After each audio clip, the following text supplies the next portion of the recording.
Bienvenidos amigos, en esta ocasión vamos a tener una entrevista especial para tocar este tema que ahorita está ocupando los encabezados de todos los medios de comunicación a nivel mundial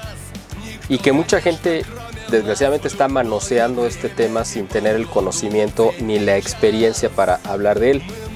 Pero por eso es que nosotros aquí quisimos traer un experto. Yo creo que es la persona que más sabe probablemente a nivel internacional, de cuando menos de lengua española, sobre este tema del conflicto entre Ucrania y Rusia. Y le agradezco además que nos acompañe en esta ocasión, en esta entrevista, al doctor Luis Zapater Espi, que es, bueno, pues catedrático universitario, fue juez en España, tiene un doctorado en Derecho por la Universidad de Valencia, ya tiene años radicando en México, y además la parte que lo convierte en un experto, aparte de las materias de las cuales él es catedrático, pero él tiene precisamente su doctorado, lo hizo sobre el tema, su tesis doctoral, sobre la historia y conflictos de Rusia y Ucrania. Y bueno, pues de hecho le dedicó muchos años a este tema, a la investigación, y además viajó y vivió un tiempo en los dos países. Ha hecho muchos viajes, varios viajes, ahorita nos va a platicar de ellos, a Rusia y a Ucrania, así que conoce de primera mano no solamente físicamente los lugares de los que nos va a hablar, sino que conoce a la gente, la idiosincrasia, la historia, la religión y todo lo que él pudo recabar en esta experiencia, que además no solamente fue como turista, sino fue como un investigador a recabar información, experiencias, vivencias, testimonios, y de todo ello nos va a platicar como el experto que es de este tema, quizá el mejor que pudieran o que van a poder ustedes escuchar en cualquier otro medio. Así que Luis, te agradezco este tiempo que nos vas a dedicar para poder hablar con la audiencia de nuestros canales, porque sabemos que además estuviste muy solicitado en estas últimas semanas por muchos medios nacionales e internacionales para hablar precisamente de este tema, porque tú eres el experto. Así que te agradezco este tiempo que nos dedicas, Luis. Muchísimas gracias, Miguel. Creo que quizá pudiese haber algo de exageración, ¿no? Porque yo no sé quién será el mejor experto en este tema, en lengua española, pero desde luego he intentado informarme lo mejor posible, porque como tú comentas, la tesis doctoral, la cuestión nacional en el espacio político postsoviético, me llevó durante 7 años a investigar con muchas fuentes españolas, británicas, estadounidenses, rusas, etcétera, los conflictos etnonacionalistas en las más de 10 repúblicas exsoviéticas, ¿no? Es decir, no solamente estudié el conflicto entre Rusia y Ucrania, también pues, lo que ha sido la evolución política de Rusia, Bielorrusia, Estonia, Letonia, Lituania, Moldavia, Kirguistán, Kazajistán, Uzbekistán, Turkmenistán. Es decir, pues realmente pues todo lo que fue ese marco geopolítico. Y has descrito muy bien en la introducción lo que para mí fue un cambio en mi vida. Desgraciadamente no tuve bastante apoyo para investigar este tema, porque todo me lo costé por parte de mi bolsillo, no hubo ninguna beca, ningún apoyo, porque si no hubiera sido la línea principal de investigación de mi vida, y actualmente pues dominaría el idioma ruso y habría hecho todavía más cosas, ¿no? Pero bueno, la tesis me ocupó 7 años, efectivamente estuve en Rusia, estuve en Ucrania, conozco a esos países, tuve excelentes amistades, por desgracia algunos amigos ya fallecieron, incluso pues alguna relación muy personal, ¿no?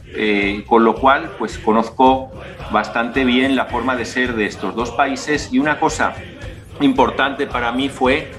en el año 2000, mi primer viaje a Rusia fue como una especie de experiencia espiritual, es decir, yo me di cuenta de que esa tierra es especial. He leído que algún santo, o tal vez alguna de las... Esto ya es en el terreno de las creencias, no en el terreno académico, pero yo como católico pues recuerdo haber leído que en alguna de estas profecías de los últimos tiempos se menciona que Rusia, como pues también lo va a ser España y México, y lo ha sido Bosnia-Herzegovina con Medjugorje, es tierra de María, ¿no? Va a ser fundamental en el destino de la humanidad. Entonces, cuando yo llegué allí, tuve una experiencia mística, una experiencia espiritual. Actualmente relaciono también, fíjate qué coincidencia, que tal como está el globo terráqueo, el meridiano que pasa por Moscú pasa también por Jerusalén. Es decir, hay como una especie de conexión mística, como si también fuese tierra sagrada Moscú. Es decir, para mí fue increíble conocer a los principales líderes del nacionalismo ruso en aquel momento, y mi experiencia particular que más me motivó para continuar investigando fue encontrar a una persona que lo dio todo por su país, que fue incomprendido, acusado, perseguido, maltratado, Dmitry Vasiliev, un verdadero patriota ruso de la cabeza a los pies, fundador de la organización Pamyat, una organización que se descalificó por los medios de comunicación, tanto rusos como europeos, como pues prácticamente pseudoterroristas o algo similar, gente violenta, gente peligrosa, porque llevaban uniformes de negro, hablaban de la Santa Rusia, denunciaban la influencia de la masonería en el desarrollo para mal de la humanidad. Pero cuando uno investiga sobre lo que fue ese movimiento se da cuenta de la tremenda manipulación que hubo en él. Y es más, cuando yo en España inicié mi camino en la política, me di cuenta de que muchas de las cosas que me decía Dmitry Vasiliev eran ciertas. Esas actividades de provocación, de que en un movimiento político patriota te introducen a un delincuente y tú no sabes qué es delincuente hasta que no comete una fechoría, algún acto violento que atribuyen a los tuyos y que no es cierto, lo ha cometido alguien, pues un acto de falsa bandera. Todas las estrategias de desinformación, manipulación, provocación que los grupos patriotas de toda Europa han sufrido durante todo este tiempo, después de la Segunda Guerra Mundial, de estos gobiernos, de estas autodenominadas democracias, que realmente son plutocracias descubiertas, es decir, el poder del dinero disfrazado de democracia. Qué interesante. Tú estuviste en este viaje de tu tesis doctoral a principios de este siglo, si no mal recuerdo, ¿no? Yo hice varios viajes. Hice viajes en el 2000, 2003, 2005, tanto a Rusia como a Ucrania, tanto por motivos académicos como por motivos personales, por haber tenido relación afectiva. Pues yo tuve alguna novia rusa, luego ucraniana, entonces pues puedo decir que conozco con cierto detalle el carácter colectivo de estos pueblos. Me encantó el sentido de hospitalidad que tienen, me encantó que conservan sus tradiciones, aunque la influencia globalista ha degenerado también la población, como es lógico, pero pues eso de una persona que no conoces de nada, que te ve extranjero, te sonríe, te ofrece ayuda, la espiritualidad en las iglesias, el recuerdo de la historia que tienen y el respeto por la autoridad. Me quedé impresionado. Esto, bueno, lo criticarán diciendo que es instinto gregario, que es un resto del comunismo. En una ocasión vi un pobre anciano que había tenido atrapado su brazo en una especie de trolebús, de un autobús que iba enganchado con hilo eléctrico, y echó a correr el autobús y le advirtieron al señor conductor: pare, pare, pare, y este hombre pues estuvo a punto de ver desgarrado su brazo. Si ese incidente pasa en España o en cualquier país occidental que he conocido, el afectado insulta, intenta agredir al conductor del autobús, y este hombre simplemente se recompuso la ropa, se agachó un poquito para vestirse bien y se marchó y no reclamó nada. Y digo, qué capacidad esta gente de aguantar en el sentido de no reclamar, porque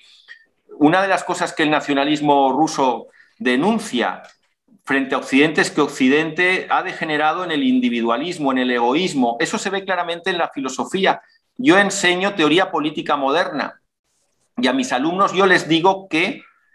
la filosofía degeneró después de Santo Tomás, porque Santo Tomás, lo ha reconocido Martin Heidegger, es el verdadero metafísico. Después de Santo Tomás ya no se ha hecho metafísica y se ha sustituido estudiar la realidad de los hechos por la fantasía. Es decir, lo importante es la impresión subjetiva que en el observador produce el fenómeno investigado y no la verdad. Es una filosofía subjetiva que se desconecta de la verdad, que se basa en el relativismo, en un racionalismo que llega a ser irracional porque no tiene en cuenta los límites de la razón.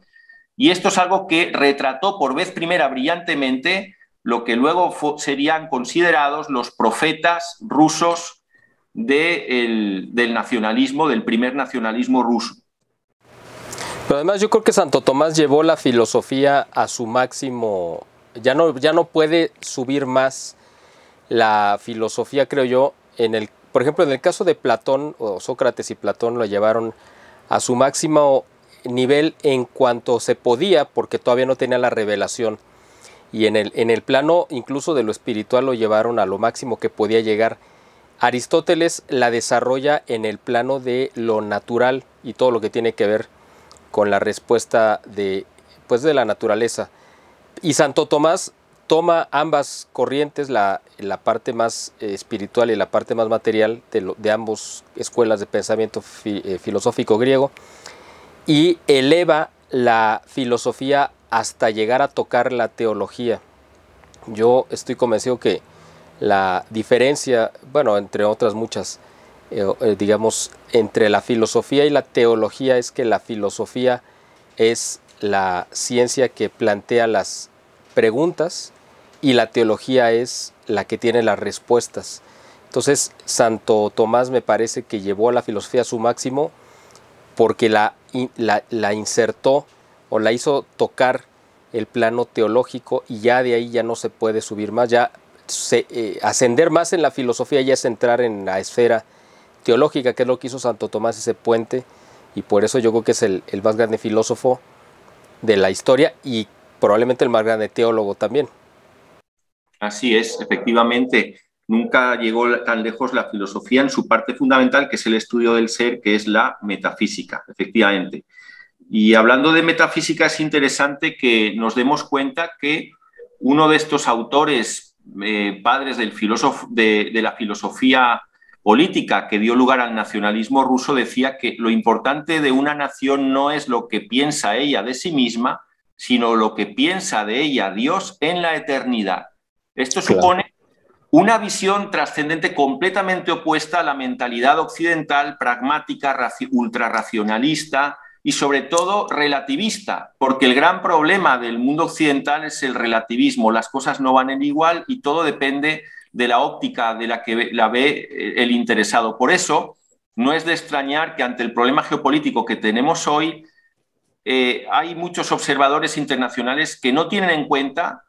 por qué se ha llegado a esta situación, que no tienen en cuenta todas las afrentas, humillaciones, ataques que se ha hecho a Rusia desde la descomposición de la Unión Soviética, la guerra contra Serbia, la guerra contra Irak, en la guerra de Siria, que hasta fue derribado algún avión cargado de militares rusos, como pasó por intervención malévola de Israel, una vez que se acercaron a un aeropuerto militar, no sé si fue en Damasco o en Alepo, y cuando soltaron los misiles antiaéreos desaparecieron para que fuera derribado un avión cargado de militares rusos. El mismo intento de Obama de empezar una guerra directa interviniendo contra Siria después de haber apoyado a los terroristas, por no decir pues todo este problema en sí del Donbass, de Lugansk y de ese golpe de Estado que, manipulando al nacionalismo más radical de Ucrania, consiguió derrocar un gobierno por la fuerza y establecer una situación de hostilidad contra la minoría rusa. Es decir, todos estos hechos de repente se han esfumado de los medios de comunicación occidentales como si nunca hubieran existido, y hoy aparece como un mal absoluto, como un enemigo de la humanidad, como una especie de leviatán destructor del mundo entero, Vladimir Putin, como el único responsable de un conflicto que él no ha querido. Ya hace tiempo yo he publicado en algunos artículos, efectivamente, sobre todo a partir del 2014 que se activa este conflicto en el cual ahorita estamos viendo, porque fue el origen, 2013-2014, que Putin lo iban a hacer pasar por el Hitler del siglo XXI. Y no creo que no voy muy equivocado, porque así como a Hitler le han querido colgar todas las anatemas de lo políticamente correcto, y ya sabemos que se convirtió en el enemigo de la humanidad y todo lo que tú y yo sabemos perfectamente bien. Así están ahora queriendo pasar o hacer ver a Putin. Pero bueno, ahorita vamos a entrar a ese tema de lo que es la actualidad. Quisiera un poquito retomar o regresarnos en el tiempo a el origen de Rusia y Ucrania, que tú también lo conoces muy bien, porque además fueron una misma nación, una tierra única. Yo quiero ir haciendo o irte preguntando a lo largo de la entrevista si tú reconoces o crees o ves que hay cierta similitud, si es que la ves, entre el caso de Rusia-Ucrania, su relación histórica, sus agravios, con la relación que hemos guardado aquí en México con Estados Unidos, que también tuvimos un origen en común, es decir, antes de que llegaran los ingleses, pues era un solo territorio, Nueva España, que después fue dividido y seccionado. Y bueno, pues después el país grande, que fue Estados Unidos, o que es Estados Unidos, le fue quitando pedazos a México por el norte y el sur. En el sur, bueno, pues Inglaterra intervino. Y yo no sé si es similar al proceso que vivió Ucrania a lo largo de su historia, de ser un territorio, después ser invadido, de ser desmembrado, luego quedar sometido a un principado, ¿no?, de Rusenia, y luego ir creciendo y disminuyendo y teniendo su propia historia o queriendo tenerla, y Rusia por otro lado ya convertida en una potencia, pues tratando quizá de impedirla. O sea, cuéntanos tú, que eres el experto, ¿cómo ves esta relación? Porque a mí me parece, a mí desde fuera, y yo como simplemente un espectador de estos temas, que Ucrania pues ha tenido una historia pues larga de agravios de parte de Rusia, o eso parece, cuando menos la historia así lo muestra. Y quizá Ucrania tenga muchos motivos para no querer estar como sometida a la voluntad de Rusia, así como en México pues tampoco quisiéramos estar sometidos a la voluntad de Estados Unidos. ¿Cómo ves tú, cuál es tú como experto y que conociste la idiosincrasia y la historia y que conoces de ambos pueblos, hasta dónde realmente son verdaderamente o espiritualmente un solo país o un solo pueblo en dos países, o si son dos naciones total y absolutamente distintas, hasta donde los ucranianos sienten ese rencor y coraje o no lo sienten contra Rusia, o los rusos se sienten superiores a los ucranianos? O sea, cuéntanos esa parte que tú viviste directamente, que conoces perfectamente, para que la gente vaya entendiendo en qué nos encontramos, porque para México o para la gente de Hispanoamérica, quizá en España no, pero acá en América sí, pues Ucrania y Rusia es como si hablaras de Marte y Venus, es decir, son dos cosas que son totalmente ajenas a nuestra realidad. Y yo creo que el 98% de la población en México ni siquiera podría ubicar en un mapa, ya no digamos a Ucrania, ni siquiera a Rusia. Entonces, alguien que le es totalmente ajeno, pues quisiera que tú nos introdujeras sobre cómo es esta relación que se ha dado a lo largo de la historia y qué fue lo que tú viviste y viste en ambos pueblos, por favor, Luis. Bueno, yo podría hablar de lo que es mi visión sobre el origen de estos pueblos, lo que veo que tienen en común y lo que veo que tienen diferente. De lo que has comentado de paralelismo, hay un cierto paralelismo en el sentido de que hay una potencia que vive más bien en el norte, que es Rusia, salvo esa zona sur, ese apéndice que actualmente es Crimea, y otra que está en el sur, que tiene menos desarrollo, es un país, es de los países más pobres de Europa, ¿no?, más débil. En eso podría haber cierto paralelismo, pero por lo demás yo creo que no se corresponde tanto con la situación geopolítica como la de México-Estados Unidos. Entonces voy a ir explicando tal como lo veo yo. Por favor.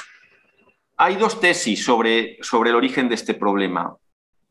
Existe la tesis que dice que realmente son el mismo pueblo, que han tenido una evolución histórica distinta, que es la que yo sostengo, y la otra tesis, sobre todo, que es sostenida por historiadores nacionalistas ucranianos, pues como Mykola Michnovsky, y también había otro historiador, creo que se llama Shevchenko, que manifiestan, había una obra clave, Los dos pueblos del Rus, venía a decir esta obra que si bien en el antiguo territorio llamado Rus, con capital en Kiev, pues surge una cultura eslava, con la evolución histórica se separan en dos naciones claramente diferenciadas. Y esta diferencia, los historiadores nacionalistas ucranianos pues la sitúan en un origen turco-mongol de los rusos, los nacionalistas que se orientan hacia una especie de nacionalismo blanco, mientras que otro tipo de historiadores ucranianos más minoritarios dicen lo contrario, que la esencia de Ucrania estaría en lo cosaco, en el pueblo cosaco, que estuvo enfrentado en el pasado con Rusia. Los cosacos son un pueblo de origen turco-mongol, mientras que los rusos serían los eslavos. Lo que yo pienso es que en sus inicios, por lo menos, son el mismo pueblo, es decir, yo creo que tienen un origen común, pero yo le discutiría a Putin que son el mismo pueblo, porque no son el mismo pueblo. Es decir, en alguna ocasión he puesto el ejemplo, por ejemplo, con respecto a lo que son catalanes y valencianos. La lengua es muy similar, pero no es la misma. Hay ciertos aspectos de carácter comunes y hay ciertos aspectos de carácter diferentes, pero realmente no somos el mismo pueblo. Ambos somos españoles, aunque lo nieguen los separatistas catalanes, pero no somos lo mismo. Entonces, rusos y ucranianos son pueblos eslavos principalmente, a mi juicio, pero no son lo mismo, con independencia de que una parte de la población de Ucrania se identifique con la cultura rusa y merecería tener un respeto de, por lo menos, cierto derecho de diferenciación, de autonomía cultural. Esta historia se inicia en la Edad Media, es decir, en la Edad Media los vikingos fueron remontando los ríos de Rusia que dan al Mar del Norte y como eran un pueblo guerrero y pues bien organizado, fueron estableciendo su poder, creando ciudades y fusionándose con la población eslava. Ellos eran los señores guerreros conquistadores, los eslavos estaban dependientes de su autoridad y llegaron a crear una ciudad muy próspera que se bautizó como Kiev, en lo que se llamó el antiguo Principado con capital en Kiev, lo que se llamó el antiguo Rus. Entonces, este territorio, el Kievan, que es el que reconocen los historiadores, es la matriz tanto de Rusia como de Ucrania, y el Kievan era un territorio gigantesco para lo que fue la Edad Media. Estaba compuesto por Rusia, Bielorrusia, Ucrania, una parte de las repúblicas bálticas, una parte de Polonia, pero llega al siglo XII y surge una gran amenaza que es el Imperio Mongol. Los mongoles, capitaneados por Genghis Khan, luego continuados por Batu Khan, Tamerlán, arrasaron a sangre y fuego este territorio. Para Rusia fue una terrible experiencia la invasión mongola, es decir, se han hecho estudios que revelan que hubo lugares de Rusia que 5/6 partes de la población rusa o fue exterminada o acabó como esclava fuera de su lugar de origen, en poder de los mongoles. Es decir, pues la Unión Soviética criticó mucho a Alemania con la guerra que hubo, soviético-germana, ¿no? Del 41 al 45, que dijeron que fue un intento de genocidio contra el pueblo soviético porque cayeron más de 20 millones de ciudadanos soviéticos, pero realmente, proporcionalmente, fue en términos numéricos mucho más fuerte en términos de bajas y de gente que se perdió esa invasión mongola. Entonces, esa invasión mongola destruyó por completo Kiev, la arrasó, mataron a muchos habitantes, esclavizaron a una parte de ellos y para evitar que se repitiera esa situación se fundó una ciudad nueva más al norte que fue Moscú y que con el tiempo sería la capital del Imperio ruso. Y aquí también hay que hacer una referencia al nacimiento de Rusia como potencia. El príncipe Vladimir fue el fundador de Rusia, del Imperio ruso, que luego sería llamado San Vladimir porque se convirtió al cristianismo. Curiosamente, hay cierto paralelismo con Roma porque la leyenda de la fundación de Roma nace un 20 de abril, el día 20 de abril tiene mucho simbolismo. 20 de abril también es el nacimiento de Mahoma, el nacimiento de Hitler, es decir, ha habido personajes e imperios muy decisivos relacionados con el 20 de abril. Bueno, 20 de abril del 753 a.C. nace Roma, de la mano de Rómulo. Y el último emperador romano es Rómulo Augustulo. Entonces, fíjate qué coincidencia, el fundador de Rusia es Vladimir y el que pone fin a la Santa Rusia es Vladimir Ilich Lenin. Es decir, es una coincidencia que parece un tanto providencial, ¿no? Bueno, pues lo cierto es que ¿por qué se convirtió al cristianismo Vladimir? Pasó de ser el príncipe Vladimir al San Vladimir.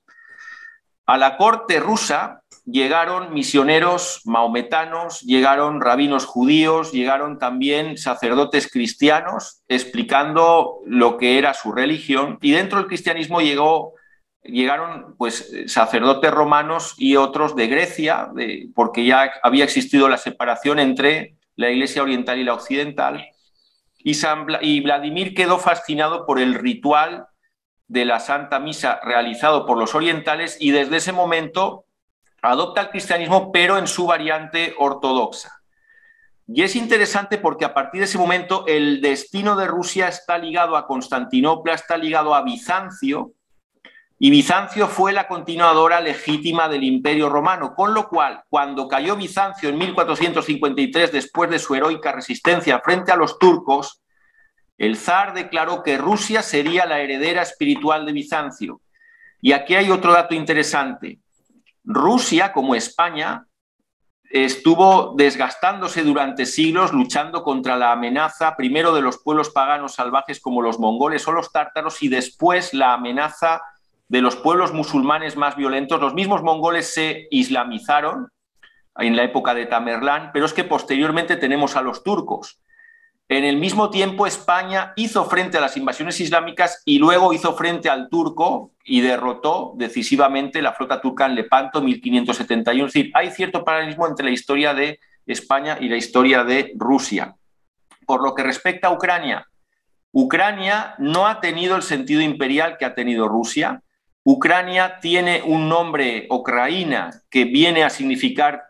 pues un espacio fronterizo, un espacio de intercambio. La ausencia de cadenas montañosas en Ucrania la ha hecho permeable a las invasiones, lo que ha provocado cierta mezcla étnica de los pueblos sometidos a sus conquistadores. Por tanto, una teoría de un nacionalismo étnico ucraniano, como defienden los más radicales nacionalistas ucranianos, no se corresponde con la realidad. No se puede identificar plenamente al pueblo ucraniano ni con lo turco-mongol ni con lo eslavo, sino que los ucranianos serían una mezcla de esa etnia inicial germánico-eslava, junto con esa fusión de pueblos invasores como los tártaros, los cosacos, los mongoles y luego en menor medida los turcos.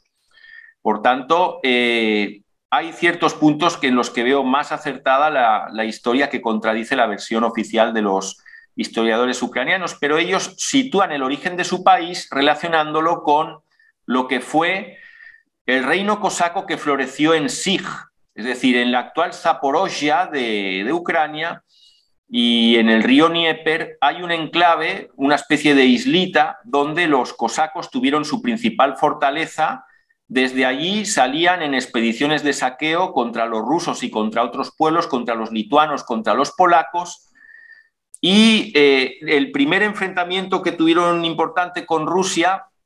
tuvo lugar ya en la Edad Media. Entonces hay una serie de guerras que al final, en la era moderna, la balanza del poder militar se decanta a favor de Rusia y los cosacos tienen que ceder, acabar integrando su ejército, sobre todo su caballería, en ejército ruso. Entonces los historiadores ucranianos han hecho cierta contraposición. Los cosacos eran hombres libres, cabalgaban donde querían, eran más bien nómadas, eran hombres de libertad, guerreros, con una tradición de honor caballeresca. Los rusos son un pueblo sometido, un pueblo de borregos, un pueblo de gente que no tiene iniciativa privada.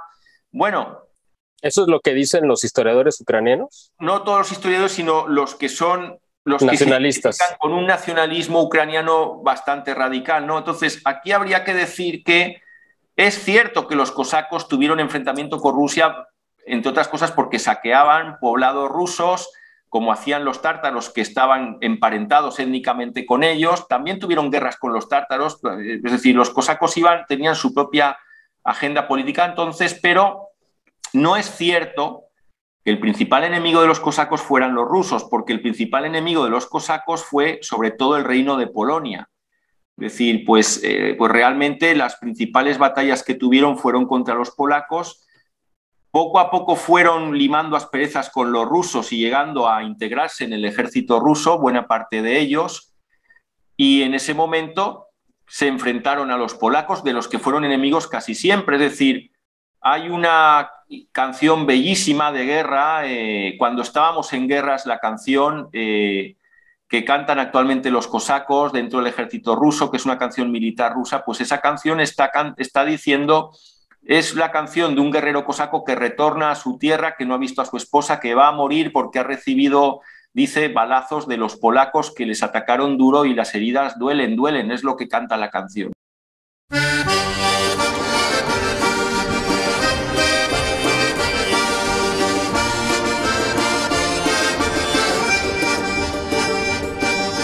Шли два брата с турецкого фронта, домой. Лишь только приступили мы польскую границу, ударил поля 3 раза.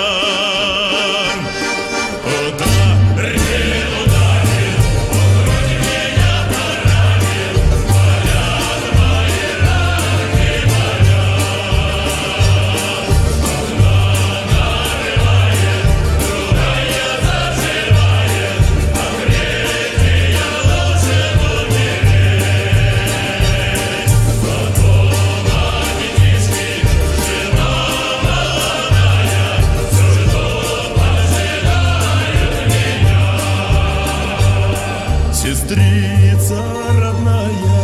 дай чистой мне бумаги, родным я письмо напишу.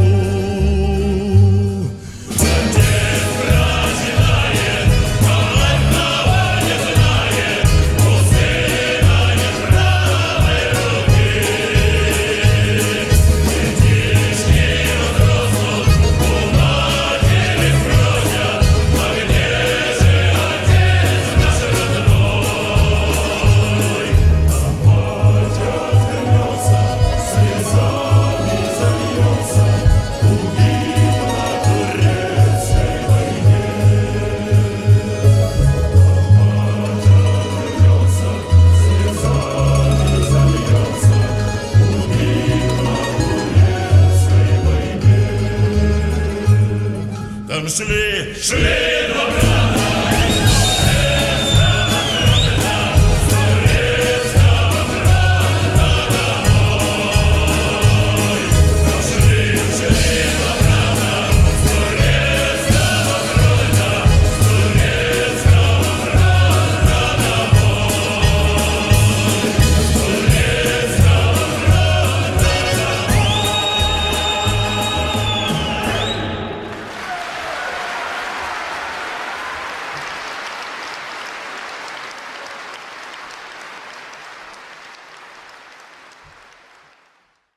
Entonces, ahí se demuestra ese enfrentamiento con los polacos que a mi juicio no ha sido tenido en cuenta porque lo que este tipo de historiografía nacionalista ucraniana ha puesto de relieve es que ellos suceden a los cosacos, pero de alguna manera los cosacos también tienen que ver con la historia de Rusia y hay miles de cosacos que se identifican con la nación rusa, que han servido en su ejército. Carece, a mi juicio, de sentido a día de hoy poner esta contraposición entre lo cosaco y lo ruso, pero existe y de hecho el otro día veía en Kiev pues algún soldado del ejército ucraniano con el pelo rapado hasta media cabeza y luego una cabellera muy larga parecida al correcaminos ese del cómic que teníamos cuando éramos pequeños, que era una forma de llevar el cabello propia de los cosacos, ¿no? Entonces, con el tiempo se va a ir desarrollando un sentimiento nacionalista en Ucrania, pero hay que tener en cuenta, primero, que las fronteras de Ucrania nunca han estado definidas y, por otro lado, que ese nacionalismo, como ocurre con el nacionalismo catalán, no aparece hasta bien tardío el siglo XIX y cristaliza en un intento de crear una nación independiente con el vacío de poder de la Rusia imperial, que es derrotada por los alemanes, que es forzada a la paz de Brest-Litovsk, es decir, que aprovechando ese vacío de poder del colapso del imperio zarista, intentaron crear pues, su primera efímera república independiente, pero este movimiento nacionalista es bastante tardío porque pues, no ha habido una identificación, sobre todo del pueblo llano, con el sentimiento nacionalista hasta muy tarde, ¿no? Habría que esperar al nacimiento de la Unión Soviética con todos los problemas políticos y geopolíticos que trajo para hablar de una conciencia nacionalista ucraniana de masas. Oye Luis, bueno, entiendo la postura, por ejemplo, de los historiadores ucranianos nacionalistas que intentan o que buscan tener una narrativa sobre su origen y sus diferencias con el pueblo ruso, que tú dices que, bueno, pues a lo mejor no, en algunas cosas sí son diferentes, pero son también un pueblo común. Pero en la época de los zares, ya digamos en el siglo XVIII, cuando pues es como sometido Ucrania pues, al imperio ruso o moscovita, ¿cómo, o sea, los zares intentaron, según tengo entendido, como desucranizar, si es que se le pudiera aplicar ese término, tratar de quitar, de prohibir el idioma ucraniano, la religión, la historia y rusificarlos? No sé si también se puede aplicar ese término. Cuéntanos por favor este proceso y si esto generó esta reacción de los historiadores ucranianos que han querido presentar a Rusia como un pueblo que les es totalmente ajeno y extraño y que ellos son un pueblo totalmente distinto, es decir, Ucrania a Rusia. Y si este fue como el origen de estos diferencias históricas entre, yo no sé si se puede considerar como abusos de parte de Rusia hacia Ucrania, que han ido generando un clima quizá de animadversión. No lo sé si tú lo percibiste cuando estuviste ahí, de los ucranianos hacia los rusos, pero por eso quiero que tú nos cuentes que tienes toda la expertise y el dominio del tema. ¿Por qué hubo ese intento de arrancar toda esa parte, ¿no? El idioma, la tradición y la cultura identitaria de los ucranianos, si fue real y si esto generó esta reacción de parte del nacionalismo ucraniano para tratar de distanciarse de los rusos? Bien, yo creo que más que un problema político aquí hay un problema que tiene una base religiosa muy importante, es decir, un elemento fundamental que va a permitir el surgimiento del nacionalismo ucraniano es la diferencia religiosa, es decir, digamos que... Porque ellos no, los ucranianos tienen su propia iglesia ortodoxa ucraniana y es, me parece que autocéfala, es decir, tiene su propia cabeza, tiene su propio patriarcado y es diferente y no depende para nada de la iglesia ortodoxa rusa, ¿no? Sí, así es. Y es que además de esa iglesia ortodoxa autocéfala, también hay una iglesia católica uniata. Entonces, esto es un tema muy interesante, ¿no? Porque hay que hacer esa puntualización, perdón Luis que te interrumpa, cuando tú mencionaste precisamente en el origen del pueblo ruso, de los eslavos, que cuando el príncipe Vladimir se convierte al cristianismo por ahí del año, casi en el cruce entre los dos milenios, ¿no? Al finales del año 900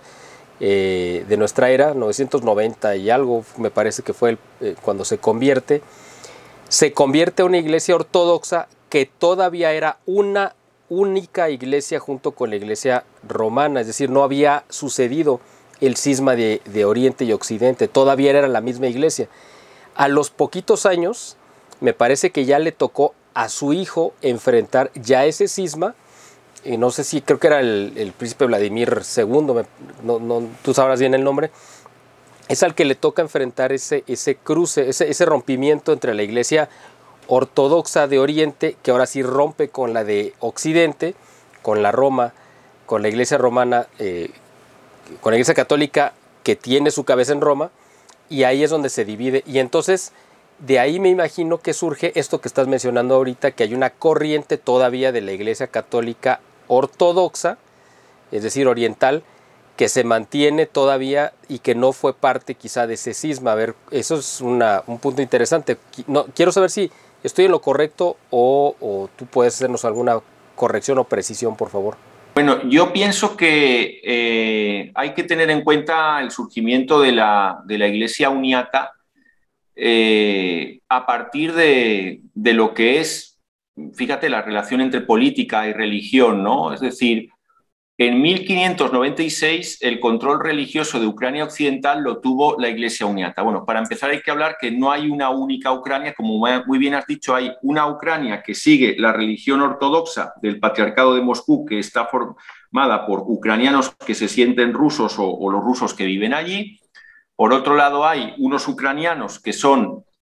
ortodoxos de la Iglesia autocéfala, que no depende de Moscú, y por otro lado estarían los católicos uniatas. Entonces, la particularidad de los uniatas es que es una iglesia nueva que tiene el rito, la simbología, el ritual eslavo propio de la ortodoxia, pero que son de confesión católica bajo la autoridad, del Papa. Entonces, aquí hay que hablar de un hecho muy importante. En 1569, el estatus político de Kiev pasó del control lituano al polaco, es decir, Ucrania, y esto desmiente la teoría de una nación Ucrania tan antigua, Ucrania sería una evolución posterior, no existía como tal en el siglo XVI, es decir, lo que existía era un imperio lituano, pero esa confederación lituana al final va a dar lugar a un mayor peso político de los polacos, al final pues se produce un fuerte reino polaco que es contra el que combatían los cosacos,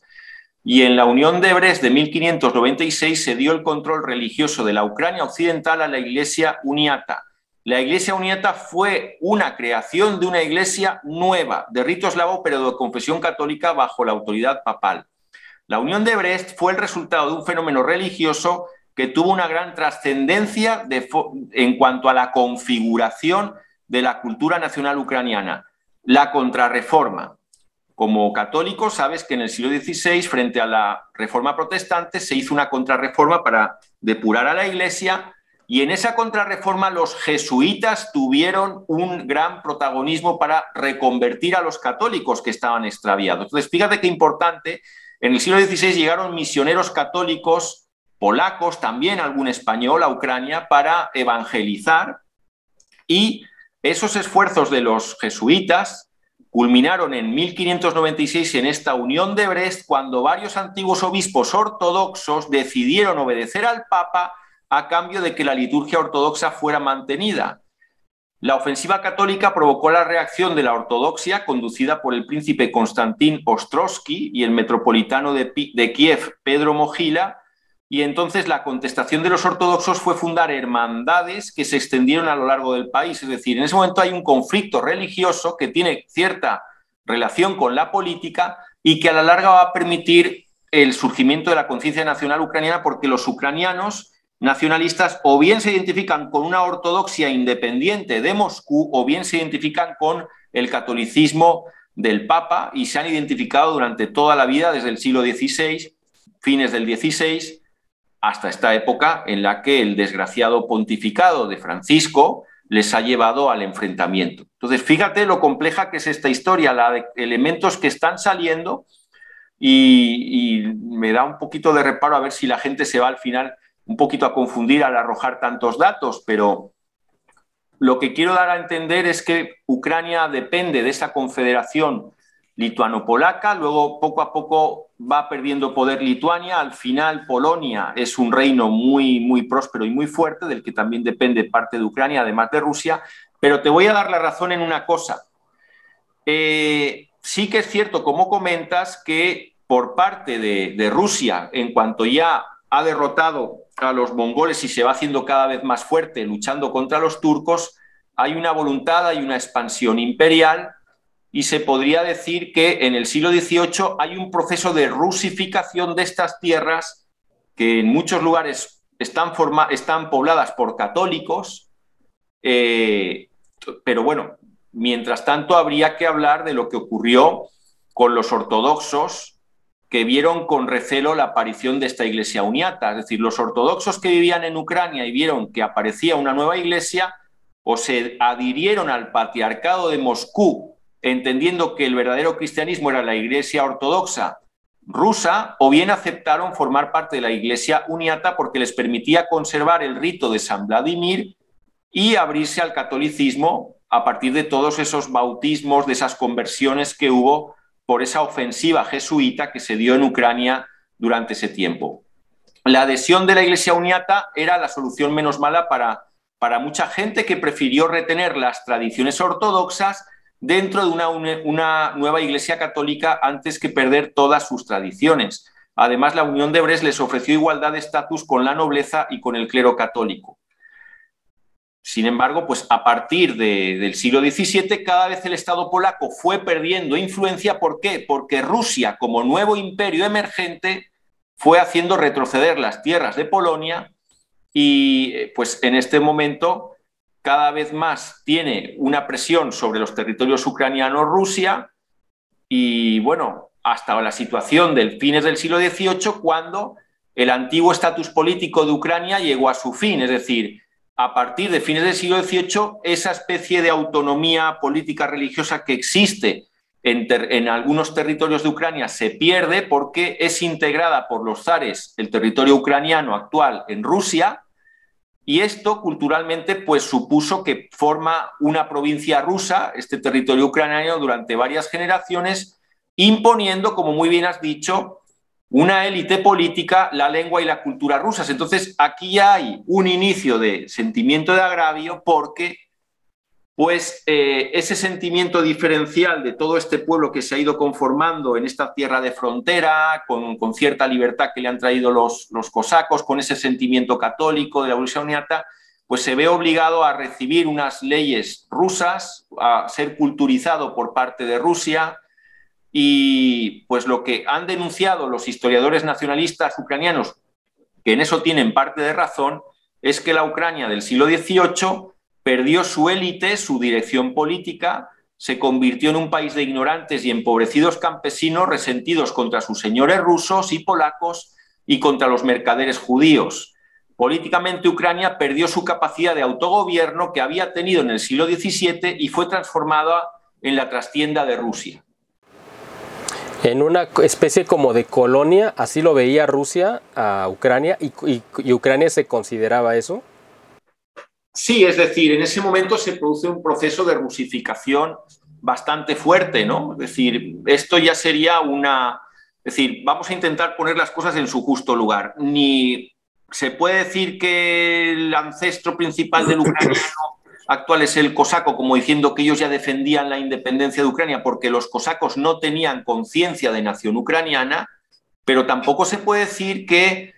son exactamente el mismo pueblo, como dice Putin, porque realmente se sintieron como una especie de colonia, como territorio conquistado por Rusia, en el que no les dejaban hablar de la manera tradicional, les obligaban a hablar en ruso y la dirección política la perdieron y fueron a pasar gobernados directamente por Moscú a partir del 18, coincidiendo con el ocaso de Polonia. Polonia cada vez tiene menos fuerza y quien les permitía esa libertad religiosa dentro del catolicismo era Polonia, porque como sabes los polacos son católicos y Polonia se llevaba muy bien con la Iglesia Uniata. Ahora, quiero que demos un brinco y aterricemos a principios del siglo XX, 1917 en particular, cuando se da la revolución rusa de los comunistas y que toman el poder y asesinan a la familia gobernante, a la familia del zar Nicolás.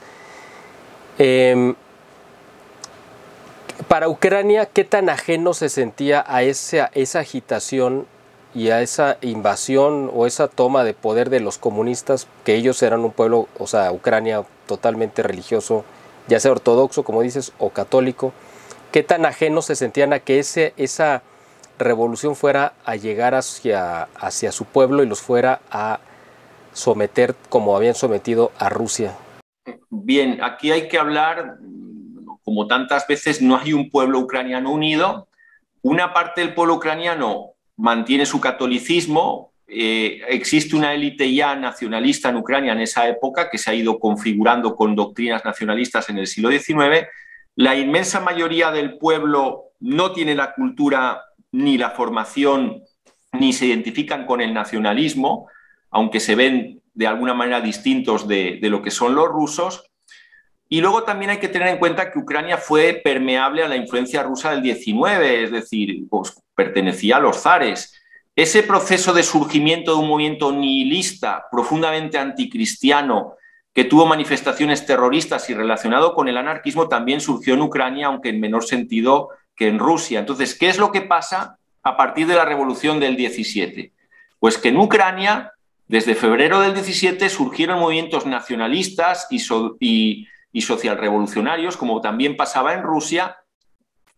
pero en la zona sur de Ucrania lo que dominó fue un movimiento anarquista de tipo nihilista, es decir, había calado también el huevo de la serpiente, del anarquismo, del socialismo revolucionario, del marxismo, y a partir de la situación de descomposición del poder político zarista, porque pierden la guerra, podríamos decir que Ucrania entra en una vorágine de desestabilización. Primero se funda la República Popular de Ucrania entre noviembre de 1917 y abril de 1919. Luego surge una especie de país independiente que intentó rememorar la herencia de los cosacos y de hecho se llamó Hetmanato. ¿Por qué se llamó Hetmanato? Porque un gran líder de los cosacos, reivindicado por los nacionalistas ucranianos, era Hetman Bogdan Khmelnytsky. Y para crear una especie de territorio independiente ucraniano, aprovechando el colapso del poder zarista, se llamó el Hetmanato al intento de crear una Ucrania independiente a partir de 1918. Problema: Ucrania no tenía una conciencia nacionalista extendida, solamente era una pequeña élite aristocrática que defendía el nacionalismo, y de otro lado, los líderes del nacionalismo ucraniano, apoyados por los imperios centrales, intentaron la independencia frente a Rusia, pero como sabes, los imperios centrales fueron derrotados, con lo cual se quedaron sin su principal valedor, y en ese momento que son derrotados caen en la trampa de que el emergente poder bolchevique les promete, si se unen a los rojos, que van a tener autonomía, incluso derecho a la autodeterminación. Ese gran cuento, esa gran falacia que inventó Vladimir Ilich Lenin, proclamando el derecho de autodeterminación del pueblo trabajador y explotado, que era una gran mentira porque solamente la dirección del Partido Comunista de la Unión Soviética decidía quién se autodeterminaba y quién no. Mordieron el anzuelo, fueron desbaratados por los bolcheviques, contribuyeron a que triunfara la revolución, y cuando llega la revolución se olvidan de las promesas de autodeterminación. No se puede autodeterminación porque eso supondría dividir el movimiento obrero. Eso supondría beneficiar a las potencias capitalistas imperialistas que nos están atacando en esta guerra cruel que nos han impuesto los explotadores. Es decir, los manipularon totalmente, y eso permitiría entender que surgió una generación nacionalista joven, fuerte, enfrentada a los liberales y a los socialistas, porque los liberales nacionalistas ucranianos se fueron engañados por la ilusión de creer que ganaría el imperio austrohúngaro la guerra, y la realidad es que fueron derrotados, y los nacionalistas de tendencia de izquierda, llamados nacionalistas revolucionarios, fueron engañados por los bolcheviques, que les prometieron que si apoyaban a la Revolución Roja habría autodeterminación. Entonces, ¿qué consecuencias dio lugar ello? El nacimiento del fascismo ucraniano en los años 20 y 30 de la mano del gran padre del etnonacionalismo ucraniano, que fue Donsov, que fue una figura capital en entender lo que hoy es el nacionalismo ucraniano. Es decir, pues este Donsov pues realmente fue el padre del fascismo ucraniano, y lo curioso de este personaje, Dmitry Donsov, nacido en 1883, una fecha cercana al nacimiento de Hitler, muerto en 1973, es que tiene una evolución ideológica muy parecida a la de Benito Mussolini. Es decir, cuando era joven era un socialista marxista convencido, pero llegó a darse cuenta de que no puede haber revolución nacional, perdón, no puede haber una revolución social verdaderamente socialista si no hay una revolución nacional, y estuvo influenciando en todos los movimientos nacionalistas radicales ucranianos durante muchísimo tiempo, incluyendo en la Segunda Guerra Mundial. Entonces, como digo, cuando estalló la Primera Guerra Mundial, los ucranianos de Galicia, que era el territorio más vinculado al imperio austrohúngaro, se alinearon con dicho imperio. En el lado oriental de Ucrania, los zaristas, los oficiales de policía zaristas de seguridad, arrestaron a los líderes nacionalistas ucranianos en cuanto empezó la guerra, y los activistas de Ucrania Occidental intentaron crear una independencia que fracasó, como he dicho, porque el imperio austrohúngaro fue derrotado, Alemania fue derrotada, que también les apoyaba. Se crearon 3 partidos ucranianos en 1917, los liberales, que era el Partido Ucraniano Socialista Federalista, los socialrevolucionarios, el Partido Social Revolucionario Ucraniano, y los socialdemócratas, Partido Ucraniano Socialdemócrata, que recibieron todos el apoyo de los bolcheviques. ¿Por qué? Porque los bolcheviques querían acabar con su principal enemigo, que era quien apoyase a los zares. Como estos eran nacionalistas y su agenda política chocaba con la de los zares, les vinieron bien a los bolcheviques apoyar estos movimientos. Pero, como te digo, los líderes del movimiento ucraniano no supieron aprovechar la ocasión del intento de primera independencia, porque, aunque recibían un gran apoyo del campesinado ucraniano, no cumplieron con la principal demanda que les hicieron a los campesinos, que era una reforma agraria. ¿Por qué no tuvo lugar esa reforma agraria? Pues porque el gobierno de la primera Ucrania independiente, aprovechando la Primera Guerra Mundial, apoyado por los alemanes y los austriacos, sobre todo apoyó los intereses políticos de la aristocracia ucraniana, que no querían un reparto de tierras con los campesinos. Con lo cual, los campesinos dieron la espalda a los nacionalistas y acabaron muchos de ellos apoyando el movimiento bolchevique o apoyando otras opciones de tradicionalismo radical, ¿no?